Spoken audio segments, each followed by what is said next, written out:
So far, I would have to say that The Crown Season 4 is nothing short of a masterpiece, and I try not to be too hyperbolic with these things, but it's interesting to me how I think that because this is on Netflix and the Netflix viewing model encourages everyone to binge things so quickly, that it's going to be a while for before people actually take the time to study these episodes deeply and their themes and to consider all the significance of the different shots and how the episodes come together as a whole. Myself, I just watched 3 episodes in a row, and any one of these episodes I feel like you could study at length and not completely understand and still find interesting nuances. But so far, I think this season, more than previous seasons, I think the show has always been masterful, but this season I think that it's balancing the dramatic and the exciting aspects that bring in a mass audience better with the more sophisticated aspects that Peter Morgan has always incorporated so well. The first episode that I watched in this batch, the Balmoral test, was very interesting. It basically came down to the contrast between how Margaret Thatcher and Princess Diana were received at Balmoral and this test that the royal family uses to decide whether people are fit society for them to be with. And it was interesting. I think there's a lot of people that dislike Margaret Thatcher quite strongly. And I think this show has always wisely tried to look past people's politics to their character. This is a character study more than anything else. And it was interesting to me that Thatcher failed the Balmoral test, but that Diana didn't. And obviously, this is all, Peter Morgan's interpretation. We don't know if any of this actually happened this way. But it's interesting because why did Diana succeed? I think that what the writers are trying to show is that even though she, similar to Thatcher, came from a very relatively commonplace background, that at least compared to the royal family, that she had something in her that was groomed to fit in with the royals, that she was ready for this, whereas Thatcher very much was rigid and stuck in her ways and not really interested in the lifestyle of the royals. And as Princess Margaret says to her at one point, she tries to convince her, you should try to embrace the lifestyle that the royal family is living here. And, Margaret Thatcher says, I don't even find taking time off relaxing. I have government work to do. But Margaret essentially says, it'll give you perspective if you do this. And it's interesting because I think that to a large extent, if Margaret Thatcher, as portrayed in The Crown, had any significant character flaw, it is that she lacks perspective and she can't really understand where the royals are coming from. And I think that what this episode perhaps seems to imply is that in addition to just being ready to join this family, that Diana has empathy, that she has perspective on others and is able to blend in any environment because of that.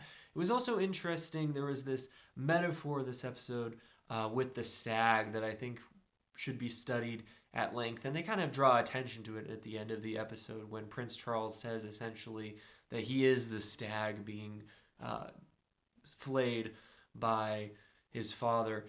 And it's interesting because in a sense he knows that he is this trophy stag that they show at the beginning of the episodes. That's what he is. But Diana does not realize is that in her present state, she is the stag that they are hunting and that they're going to bring back and flay and put up as a trophy in addition to the other stags. And that's kind of a very interesting metaphor for what's going to take place with her character. The next episode, Fairy Tale. I feel like this is probably going to be one of people's favorite episodes of the season. It really delves into the reality of the fairy tale of marrying into royalty. And of course, I think this season is bringing in a lot of people who might not have even watched previous seasons of The Crown, which is interesting to me because I feel like, why wouldn't you have watched previous seasons? The show is really good. But I could understand that Thatcher and Diana are more marquee names as far as characters go, perhaps, than, Prince Philip and some of these other characters, Anthony Eden, other characters that we've encountered. It was very distracting to me that Diana's musical theme that played a lot in the first 3 episodes in particular, it sounds distractingly similar to the theme from First Man by Justin Hurwitz. And I assume it's just a coincidence, but man, it is so similar. I keep expecting it to turn into what the First Man score does, and it doesn't. But it sounds kind of lunar and kind of ephemeral, so it's interesting because it does suit Diana very well, but it is distractingly similar to the First Man score.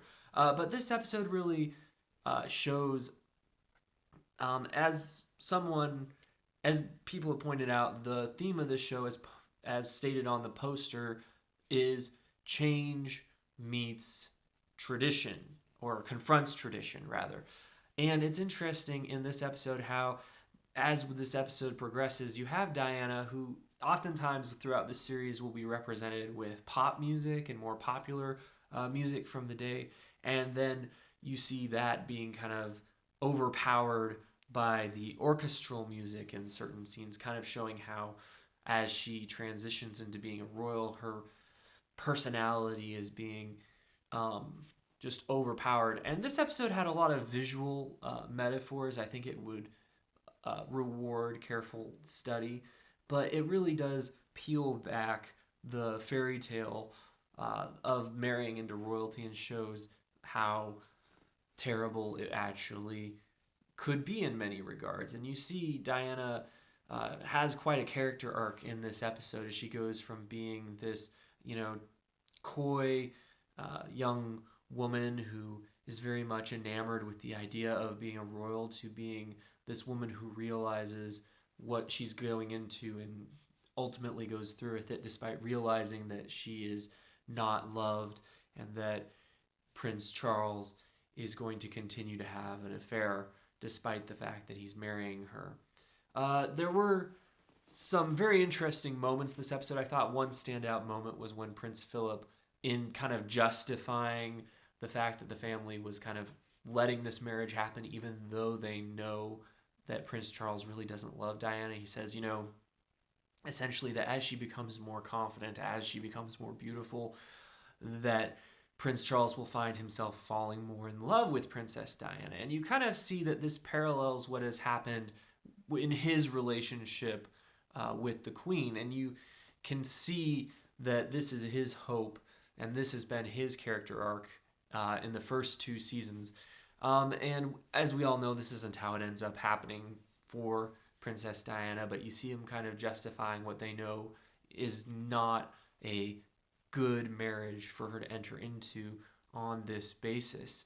And the Queen, more on this in the 3rd episode, but kind of has this kind of philosophy of solving problems by doing nothing and kind of waiting for things to get better, as Princess Anne says. And here you see her kind of being guilty in terms of allowing this marriage to go on just by doing nothing, holding to tradition, and just allowing it to go forward despite knowing that it's really not right. And the visuals in this episode, as I said, very, very staggering number of impressive visuals. I particularly thought that the way they used staircase shots, the way that they would show the camera kind of spiraling down staircases to show Diana's descending emotional state, it was just very, very powerful. I think that Emma Corrin will definitely be in the awards conversations for the show. I actually kind of expect that she could win some awards for this show. She's quite good, especially when you watch her and the actual Diana back to back.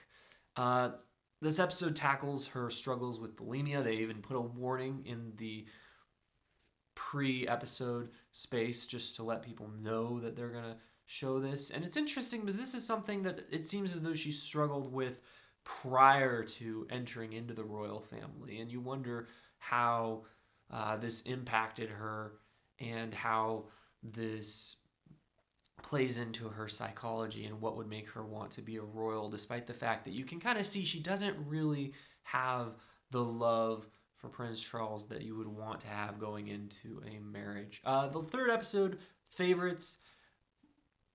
My least favorite of the batch, it was kind of a little bit artificial in terms of the way that things played out. They had this plot mechanism where the queen was trying to figure out who is her favorite, and she goes and meets with all her children after a conversation with Margaret Thatcher, where it's very obvious that Thatcher prefers her son to her twin daughter.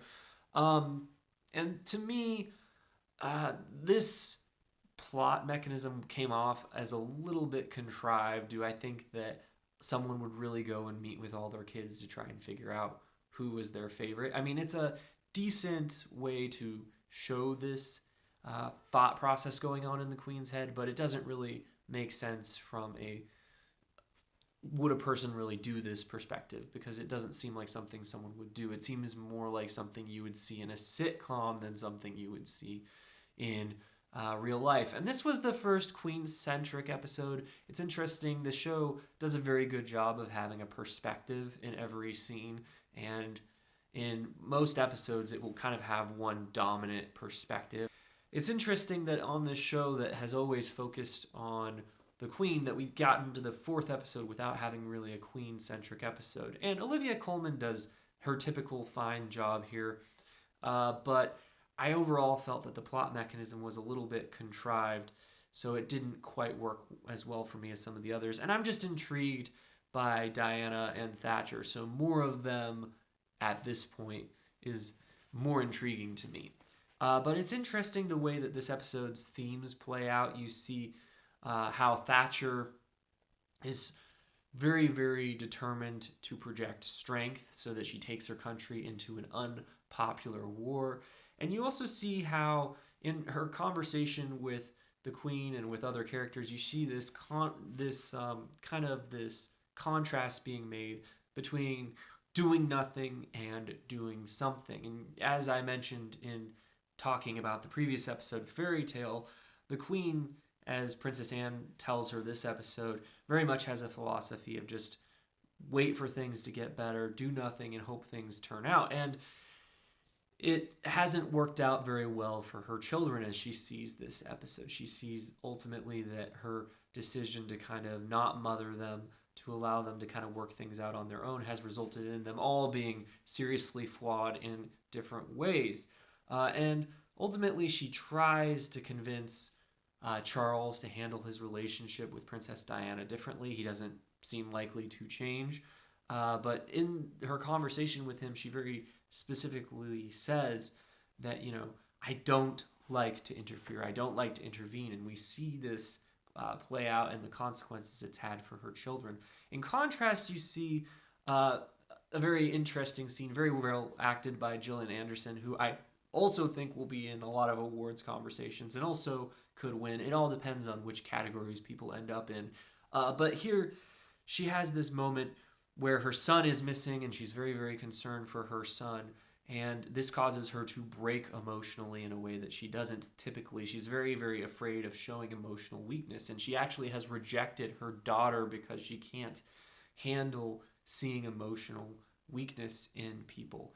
And this scene was interesting because contrasting what Thatcher says about we have to do something. How are things in the Falklands going to get better if we don't do anything? Contrasting that with the Queen's perspective of kind of letting things go, you see, again, that the Queen, a lot of what she does has to do with tradition and her just resting easily in tradition. And Thatcher, although not someone that a lot of us view positively, is someone that is this force for change, and she wants it to happen quickly.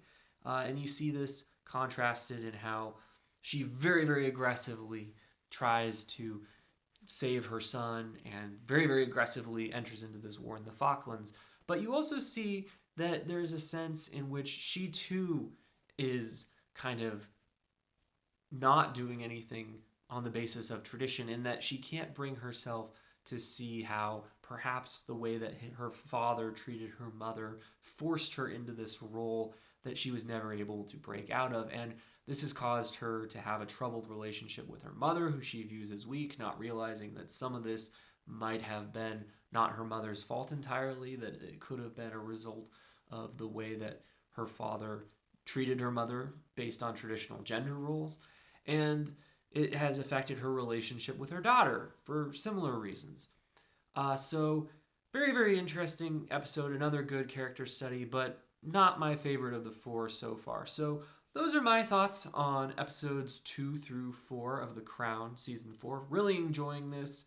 Gonna watch the next episodes as quickly as possible and put up a review shortly. So if you're interested in seeing my review of subsequent episodes and of other shows, please consider subscribing. And as always, thanks for watching.